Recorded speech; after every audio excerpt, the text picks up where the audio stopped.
այսպես սիրելիներս, ուրեմն մեր խմորեղենը արդեն այսպես պատրաստ է եւ սա դնելու եմ հիմա թխվելու։ Ես նախորոք իմ վառարանը տաքացրել եմ, սա դնելու ենք թխվելու 170-ի վրա։ Շատ դանդաղ, մոտ մի 40 րոպե թխվում է։ Դե ինչպես ասեցի, արդեն դնում եմ որ թխվի։ Ուրեմն այսպես սիրելիներս մեր խմորեղենը թխվեց եւ հիմա ես ես ցույց կտամ, ուրեմն այսպեսին տեսք ունի, նայեք, շատ գեղեցիկ տեսք ունի եւ ես վրան շաքարի փոշի արեցի ու իրոք շատ գեղեցիկ է նայվում եւ հիմա կփորձենք նաեւ համը եւ հիմա կկտրենք այն ու կփորձենք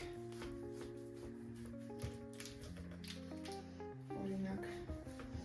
այսպես այսպեսի տեսք ունի նա, տեսնում եք, տեսք ունի մեր խմորեղենը, նայեք, այդ հապալասը մեջը շատ համեղ պիրոգ է լինում, շատ համեղ, նայեք, նշելով շատ համեղ և փափուկ պիրոգ է սա, օքեյ, փորձեմ,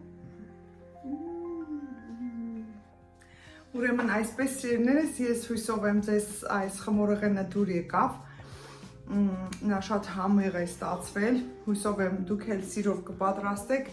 եթե կցանկանաք իհարկե ես մանրամասն ռեցեպտի մանրամասը գրամներով կարող եմ գրել ձեզ համար և սրանով ուզում եմ ավարտել և վերջացնել այսօրվա երեկոն, այսօրվա օրը և ձեզ մաղթում եմ լավ ժամանակ։ Բաժանորդագրվեք ալիքին, լայքեք, գրեք ձեր կարծիքը, մինչ նոր հանդիպում։ Բարև ձեզ սիրելի